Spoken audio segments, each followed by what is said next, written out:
Thank you, Ibrahim, and thank you to you and ES Learning and all of my friends at ES Consulting for inviting me to be here to speak at this conference. And thank you to all of you for being here. I've been coming, as Ibrahim said, to Saudi Arabia for 10 years now, and every time I'm here, I'm impressed with the level of commitment that I see in many organisations to the achievement of organisational excellence. Many of the organisations that I visit and work with around the world could and should learn some lessons from what is happening here in many organisations. And as you know better than I, the word of the year in Saudi Arabia is transformation. You live in exciting times, challenging times as well, no doubt, but a time when genuine transformation is possible. And so that's the topic that I want to take in our talk here today, transformation. And I want to make some simple but I think profound points about how transformation can be achieved. A prerequisite for effective transformation. So what do we mean by transformation? Well, it means lots of things to lots of people, of course. But mainly we're talking about these sorts of things. About significant change, about innovative change, making things simpler, perhaps cheaper, streamlined, just making things more responsive, being more agile in the way in which we deal with change and with our various organisational stakeholders. So it's all of those sorts of things. Let me get right to the point that I want to make, though, here today. I think it's ultimately and fundamentally about changing business processes. Let me tell you more about what I mean by that. We see transformation happening all over the place. I do a lot of travel, so I see lots of airports in lots of countries, and we all understand this issue about checking in for a flight. That is one of the most frustrating things about travel, but it's also something that is changing radically. We used to worry, airlines and airports would worry about how to get us to queue up nicely and whether we queue this way or this way and what colour ropes they have and how long they should be and all of those sorts of things. All of that kind of physical queuing theory was important and still is in many places, but this is changing. We're actually transforming the way we think about this. It's not about manual check-in anymore. We can check in all sorts of ways. The very fact that your smartphone has arrived in the terminal could be enough to tell the airline you're there. If your phone's there, maybe you are. It's a fair chance, isn't it? And they could detect that your phone is in the building. Checked in, send you a message, welcome. The fingerprint check-in is quite possible and is being trialled. We all know that fingerprint works well enough. You do it on your iPhone often enough, 100 times a day, and it works every time. So that's pretty solid technology these days. So walking into the terminal and just giving your fingerprint, bang, you're checked in. Easy enough. Facial recognition is just extraordinary these days, and that sort of technology is working in really, really well. It can identify us just by analysing some aspects about what we're seeing in our face. And you know, if we can do all of that, why do we carry these things? Facial recognition technology and a fingerprint could identify me far better, far more reliably than that passport can. There's a pretty ordinary photo of me in there. You have to look hard. It's about 5 years old, but facial recognition has got me in one. So there is nothing in the passport that's necessary anymore. And this is not what immigration authorities rely on when you get to the gate. They're checking databases. They're not checking what's here. This is just something to put a stamp in these days, and I think in 5 years' time this will disappear. One option is that it can disappear because we'll all have a little chip implanted. You read about this? Scandinavian Air Services trialled this just with a couple of people. You have a tiny little chip inserted here in your hand, and when you walk in, you just wave your hand and you're checked in. I'm not sure if I'd like to do exactly that, but there's all sorts of options. So airlines and airports are transforming the way in which they think about those processes. I don't know how it happens here, but when I was growing up, every year on your car, you would pay the registration and you'd get a little sticker that you put on the windscreen, on the inside of the windscreen. And this is something that I did for my father and the family car for many years. And way back then, 200 years ago when I was a boy, it was a really tough thing to do because the sticker went on and then you had to scrape it off, and it was really difficult. And over the years, as I kept doing that and then got to do it on my own cars, the technology of the sticker became easier and easier until you just used to tear it off, stick it on, no problem. Peel it off when you had a new one. So this was a kind of rite of passage for us growing up, getting your new car, and you get the first registration sticker to put on. But what happens now? Nothing. There is no registration sticker. We used to get out the papers and we go to the registry office and we pay the money and we get the sticker, and this was a kind of, few hours of effort to do it. You do it in 10 minutes now online. And there is no need for a sticker because the people who need to check whether your car is registered have the technology to simply look at the number plate. It recognises the number plate, that accesses the database and tells them a lot more than a sticker can. So these things change. And that's not just about the sticker on the car. The whole motor registry network in Australia has changed radically. There is no need, except in some exceptional circumstances, to go to anywhere near those places now. Things are changing. Things are changing everywhere. In government as much as anywhere. And we can see all of these things happening. The sort of wearable technology that we can have, the changes happening in medical, in the healthcare world, driverless cars, location services, all of these platform services that we're starting to just take for granted. Transformation is happening everywhere. Are there some common factors about that? Well, I think there are.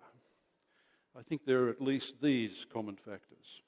So it's about the customer experience, sure. Of course, it's about improving productivity, both for the customer and for the organisation. Information is everywhere. Just have a think about what information trail you personally have left today just getting to this point now.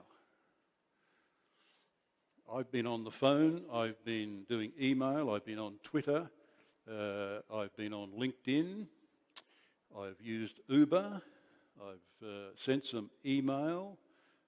All sorts of things are happening. Every time we just live a day, we're creating an information stream, and that information is now being harvested and used in all sorts of interesting ways.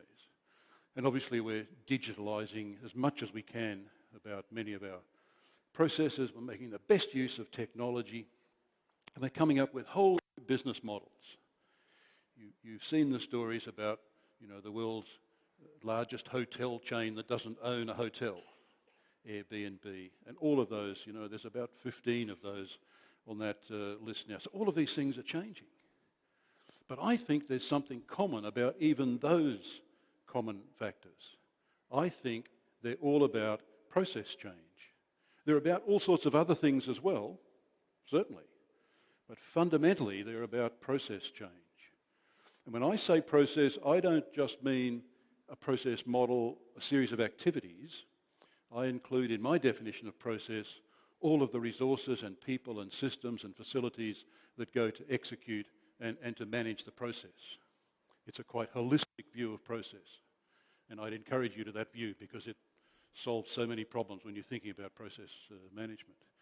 So I think it's about that. It's about fundamentally changing those processes. Here's my view of process-based management, a way of reimagining the way we think of management.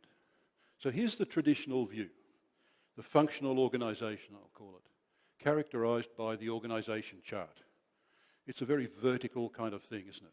It says who reports to who owns what, who's got the delegations, who makes the decisions. Very important, that's not going to change. We need all of that. We'll still have an organisation chart. But I want you to think about your organisation chart. Can you identify one box on the chart which by itself can deliver value outside the organisation? I don't think you can, because it's not the way organisations work. We work by collaboration across the organisation. We create, accumulate and deliver value across the organisation. So in this vertical sense, the functional organisation, it's about managing resources. Very important, that will continue, but we need to think also about how we create, accumulate and deliver value, and that's, if you like, across the organisation. And that's characterised by the process architecture. So we have these two dimensions. Yes, we need those two, and they're different. They're kind of related, but they're separate, and we need to be managing both of those. That's my view on a slide of process-based management. Now, I think there are two roadblocks to us achieving effective process transformation. Two things that organisations often get wrong. We look at the wrong problem. We're fixing a problem perhaps, but it's the wrong one. And also we search narrowly for the solutions or for the changes we might make to a process. Let's look at those two roadblocks. There's a problem with just focusing on problems, focusing on things that aren't working well. We get a very narrow vision about this. As I said, airports and airlines spent lots of time working out how to get us to queue up well, how to make the physical queue for check-in efficient. And that was a good thing to do. But you can imagine at some meeting somewhere where they were looking at this check-in process, somebody said, why do people need to check in? Why don't they just turn up and get on the plane? Well, we can't do that. We'd have the wrong people getting on the plane. But isn't there an easier way? So some conversation happened about that. If you're just looking at a problem, you end up with a very narrow definition of the problem. And you know the story. Edison didn't invent the light bulb by improving the candle. You know, we didn't get better and better and better candles, and one day a candle turned into a light bulb. People are still improving candles. They're still making candles and trying to make better ones, and that's a good thing. But at some point, the problem got redefined, and we said, what we're trying to do is not make better candles, but we're trying to make better light. So we reframed the problem, thought about it differently. You don't get to the fact that in future, not too far away, you can walk in to the airport and the fact that your smartwatch has arrived will check you in. You don't get to that point by improving the way in which we physically queue up. So we've got to be careful about the problem we're addressing. Is that sounding funny to you? It's coming in and out? Is it all right? Okay. So we've got to reframe the problem. So it's not about check-in queue management. It's about now. It's not about the check-in. It's about from seat to seat. This is how airports are thinking of it. The seat on your car or your bus or train, however you got to the airport, to the seat on the plane. That's the scope of what we've got to think about. And check-in is a tiny piece of that, and as much as we can remove of that as possible would be good. Because what do airports want you to do while you're waiting for your plane? They want you to spend money at all those retail stores. And so do the stores, because they're paying a lot of money to be there. So we've got to reframe the problem. We don't think about a shopping list, we think about a shipping list. You know, we're not writing out the shopping list and going to buy something. writing out a list of things we want someone to ship to us. It's not check in, it's check through. It's not passport check anymore, it's data check. Here's Roger, he's arrived, should we let him in? We don't need a passport for that, we need a database. If we were able to wear all of the current wearable devices that will monitor our health status, that could be sending enormous amounts of data, real-time data, to some medical practitioner anywhere in the world who, on a regular basis, could just pop in and have a look how we're doing. Send us a text message. We don't need regular checkups. We could be having continuous assessments. These sorts of things are possible if we reframe the problem. Think about the right problem. We often need to step back a bit, abstract ourselves a little from the narrow problem and look at the wider picture. What's the problem we're trying to solve? We also need to widen the search for changes that we can make to our processes. This is where we start, isn't it? We look at weaknesses. We say this process is taking too long, or it costs too much, or customers don't like it. There's something wrong with the process. We've got to do something about it.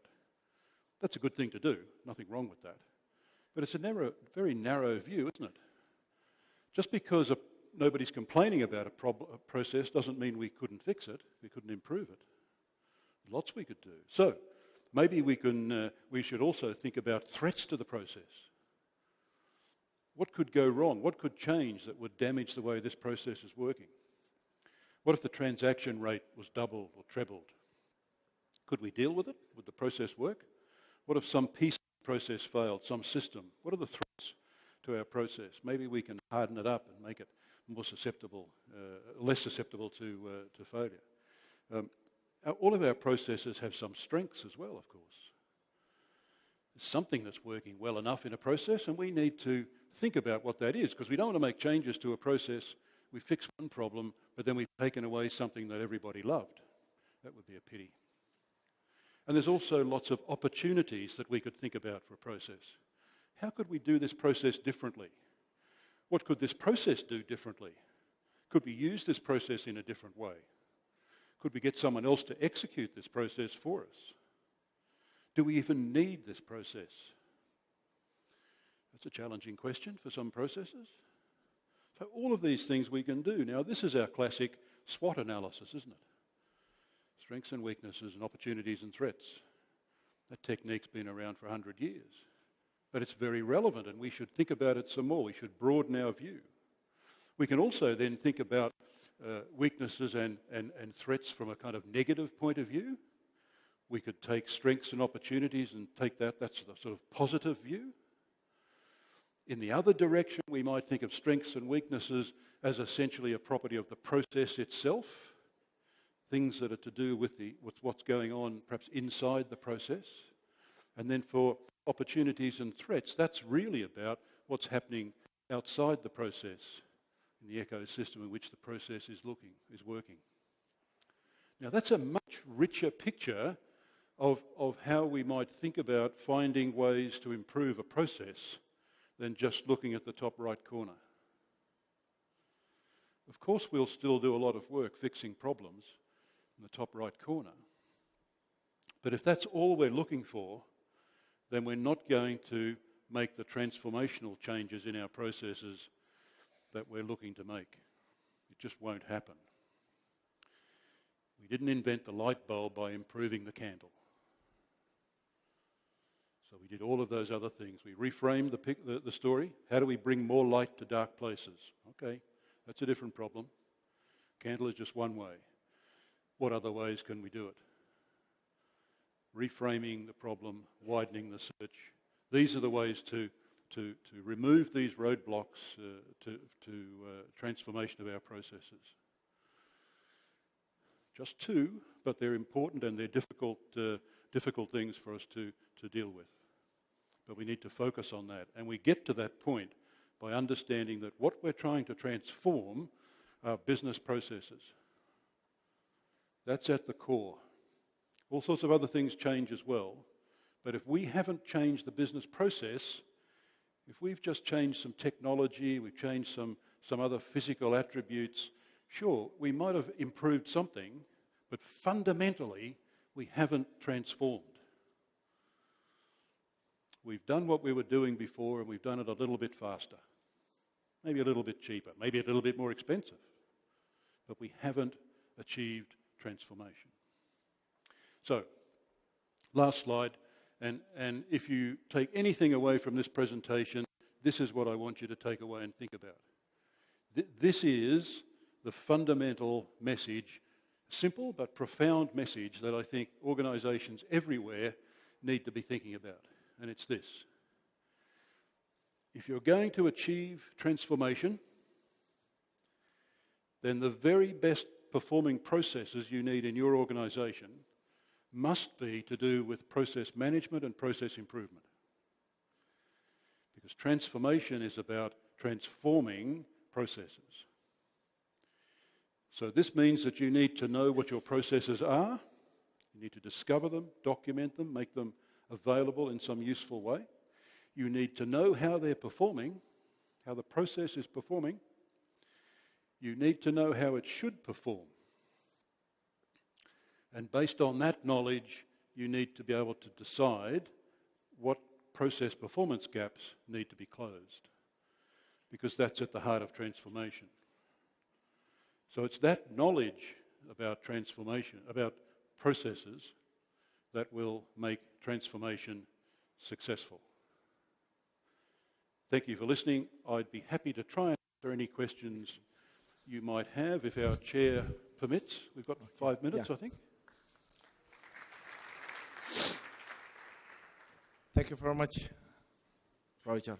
A wonderful presentation with a lot of information, and you simplify it.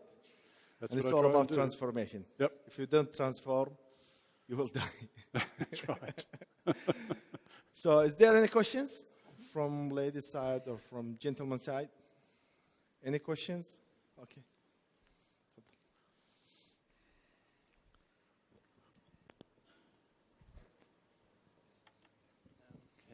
Well, thank you very much, Roger, for your presentation. I really liked your slide about the SWOT analysis. However, I have a problem with the, like when you said managing the processes of the process itself. I've seen you all the time saying we. I mean, like, what about if there is something that's beyond our we? Where should we put it in the processes there? Sure. So, I mean, no organisation exists alone. We depend on the processes of our suppliers, on the processes of our customers, our other stakeholders. Maybe there are regulators. We get inputs from various places. So everyone is dependent on that. You can't draw a hard line around the organisation and say, we'll just look after what's happening inside here. You do need to get it right inside to define if there is a problem outside, of course. You need to be able to say that. Now, organisations that do lots of detailed process management and process improvement, they're continually looking for improvement, they're also working with people outside. Can you always do that? No. It depends who you are. If you're a large organisation and a small supplier, well, you tell them what to do. If you're a small organisation and a large supplier, you're probably going to change your processes to make the best of theirs. So absolutely, it's not all under our control, but we need to know where those boundaries are. We need to have a very clear view of where the problems are. And if they're outside of our control, then perhaps we can go and talk to that organisation, because maybe it's a problem for them and we can both benefit by solving it. Or if they're not going to change anything, then we have to change something to compensate for their problem. Yeah? Okay? There's another one here.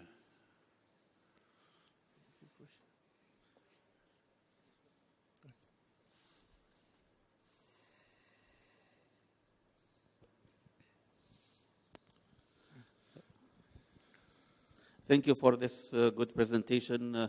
Question about the implementation of the transformation and change. What do you advise for the organizations to implement change?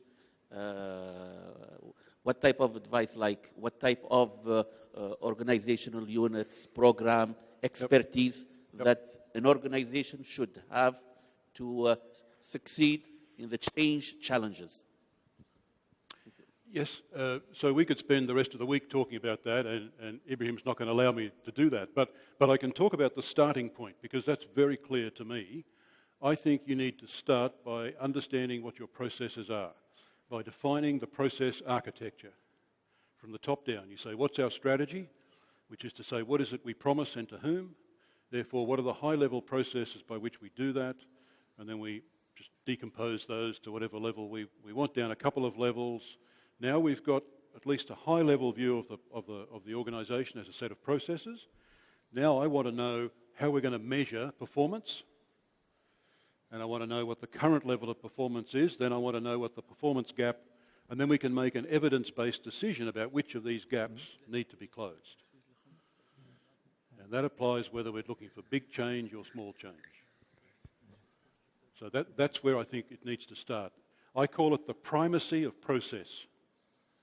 Everything else is important.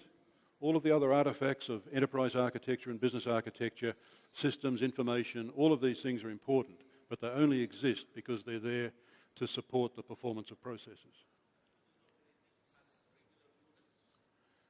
Sorry, should it have? An organisational unit? Yeah, absolutely. I would certainly set up a group, a smallish group, group. I'd call it the Office of BPM, but all sorts of things, Centre of Expertise, Centre of Excellence. It might live in a strategy management office. Yeah, but you need, I don't think you want 50 people. I think that can get too many, maybe a handful. Because your job at the centre is not to do everything, it's to help everyone else do it so that it will scale. Yeah. Okay, great. We will take the last question from the ladies' side. Good morning. My question depends on your information on education. Actually, as I am presenting the Ministry of Education, I want to ask about the transformation, the effective transformation in learning. You know that dealing with students in the classrooms, we are dealing with variables that can never be managed or controlled. It can be just monitored. So how can we lead the transformation in the learning itself? You know that the change now in the science of learning, the change in the pedagogy and the concepts of learning, how can we manage the transformation effectively actually in learning itself? Yep. Thank you. So I think this is an area where it's going to be massively changed. And, to some extent, I think people in schools, universities, ministries, people who are around the whole provision of infrastructure for education might find themselves in catch-up mode. Someone who's 18, grown up with a smartphone, and you talk to your nieces and nephews who might be 13, 14, 15 and who have a phone and they live with the phone, you talk to them about spending 3 years going to some physical place and every day going into a room where someone's going to stand up the front and talk to you. And they kind of think, why would you want to do that? Isn't there an app for that? Now, it's not as simple as that, of course. There's not an app for education. But we're seeing more and more, particularly at university level, and that's just where it'll start and it will come down, these MOOCs, these massively online systems which are providing information. There's a BPM, the Queensland University of Technology recently ran an online free course for BPM. And I understand they had 20,000 students from around the world. Now that's a whole new model, isn't it? So I think we have to step back from that and think about not, of course, schools, universities, these things are very important and they'll be around for a long time. But we have to also think about the problem to reframe is transfer and creation of ability to use that knowledge. And the students are going to be saying, I need to access it here from what I've got in my hand, not in the classroom. That's a simple answer to a big question, I understand, but I think that's the change that's coming for sure. Okay, great. Thank you very much, Roger. And since I congratulated Talal on the new book, Questions About Business Process Management, since you were one of the authors of that book, so congratulations. Thank you very much. And I wish you all the success. Thank you very much, Roger. Thank you. Thanks, Ibrahim. Thank you. Thank you.